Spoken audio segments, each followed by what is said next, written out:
kakain itong aking tahong. Kaya, happy tahong day for me.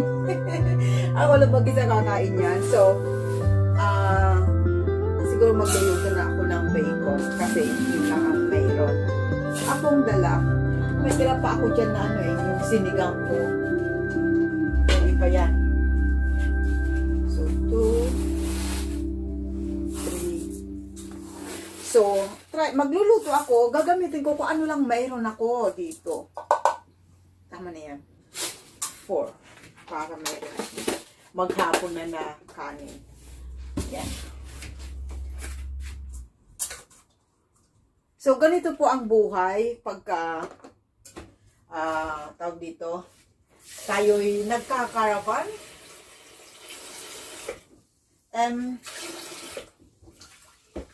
Yan. Mas gusto ko magkaravan is a simple getaway lang naman namin para lang makaalis sa bahay. Kasi ang tagal-tagal na yung huli naming diba? Kasi bawal naman talaga tayong umalis sa bahay. Diba? Pero at least ngayon, na-lift na, pwede na tayong pumunta mag-holiday. Ayan.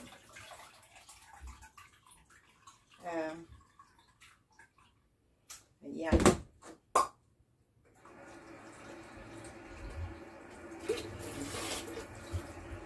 So, Thursday tomorrow.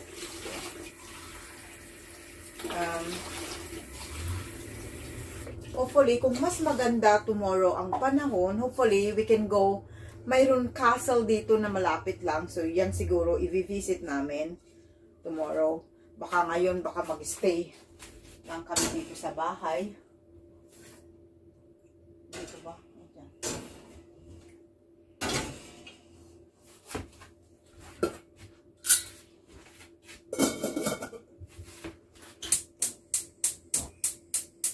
Ayan.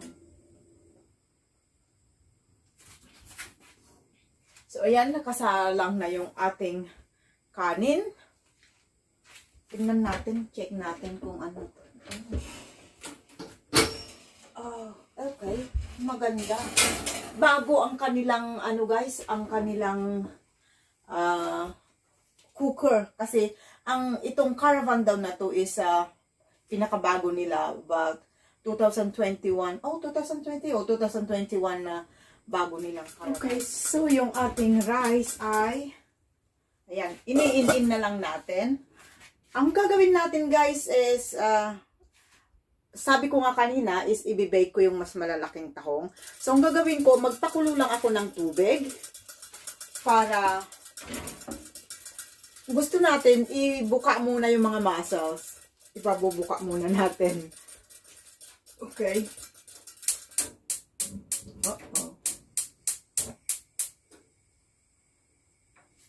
Okay? So, painitin muna natin yung ating tubig habang ipiprepare ko yung mga iba pang ingredients. Para naman ang daming ingredients. Wala akong masyadong ingredients ngayon, guys. So, kung ano lang meron ako dito, yun ang pagtatyagaan nating gamitin.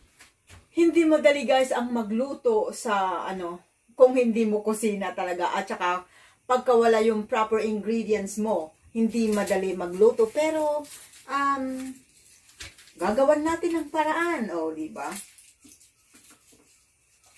Kung anong meron, yun ang gamitin. Girl Scout. Sabi nga diba? Girl Scout, laging handa. So, gagawa ako ng garlic sauce. Yan. Nakapag-invento ako garlic sauce. O, diba?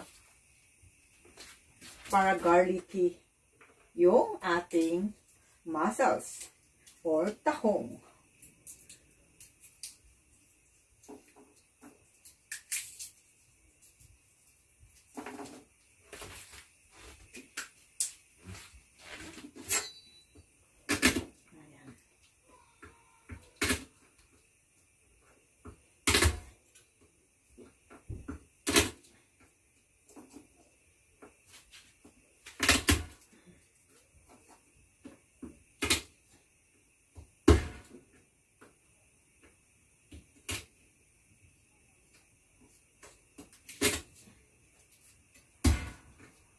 Mag-improvise lang ako ng sauce ko.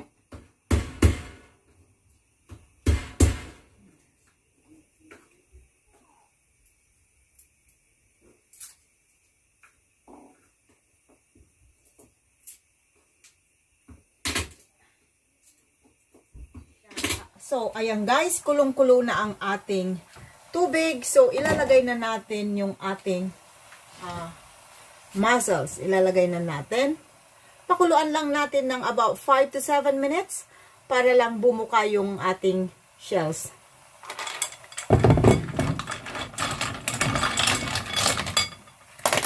Ingat-ingat!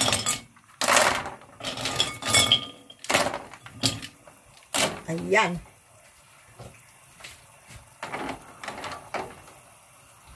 Takpan ko lang.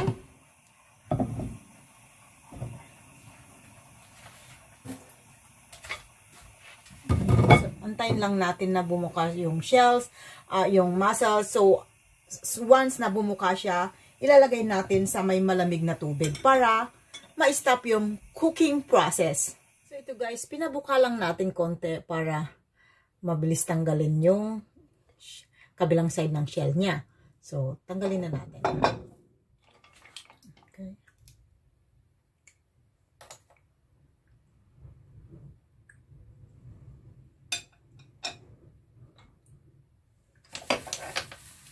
Kung hindi masyadong buka, gamitan natin ng ayan, yung knife, bread knife. Bread knife. Basta knife. Yan. Yung iba, hindi masyadong malalaki yung laman niya.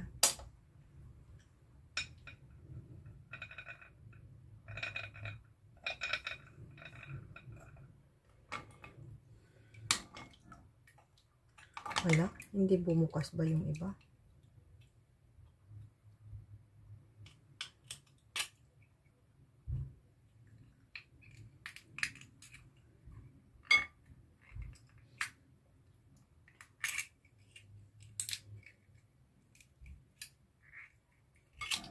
Yan.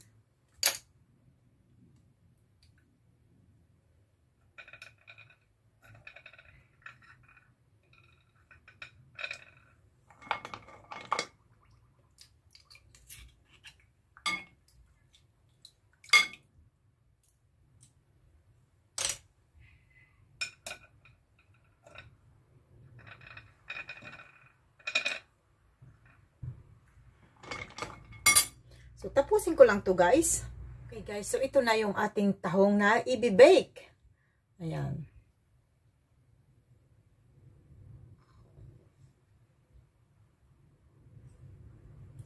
Pero bago nyan, magigisa lang ako ng bawang sa margarine para mayroon tayong ilagay. Okay, magigisa lang na tayo ng bawang. Wala tayong tawag dito, wala tayong butter, so margarine ang ating gagamitin. There.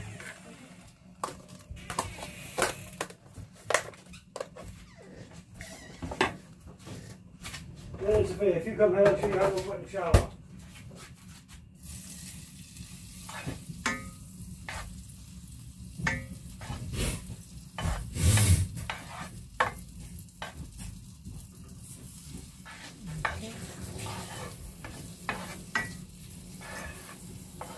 Mahina lang yung apoy para hindi masunog mussels before we will bake it. Okay, so we will put butter and garlic on top of our tahong.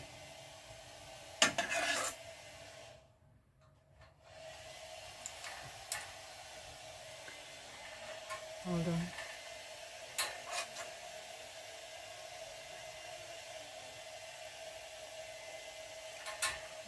Parang may konting lasa, buttery flavor, garlicky flavor.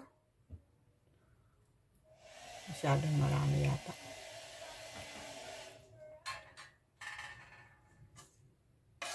Okay.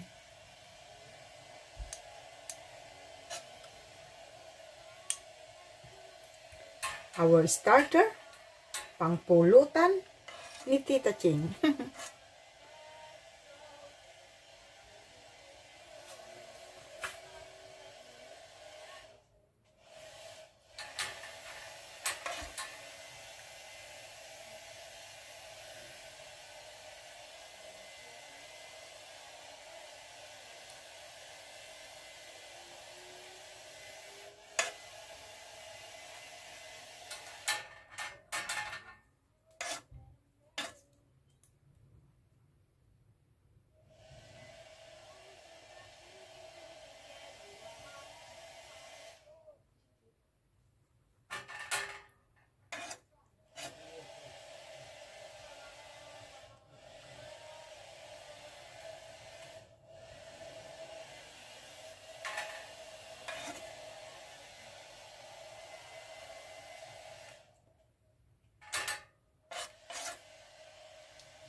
Okay, tapusin ko lang. Nalagyan na natin ng garlic at butter. Ilagay na natin sa ating oven. Top shelf ng oven. Okay, so kanina pa, namatay. Natin ilagay. So kanina pa ito naka preheat. Namatay kanina. Yan. Natin muna dyan. I'll be right back after. Ito lang natin na mag-brown konti. Here we go, my baked tahong.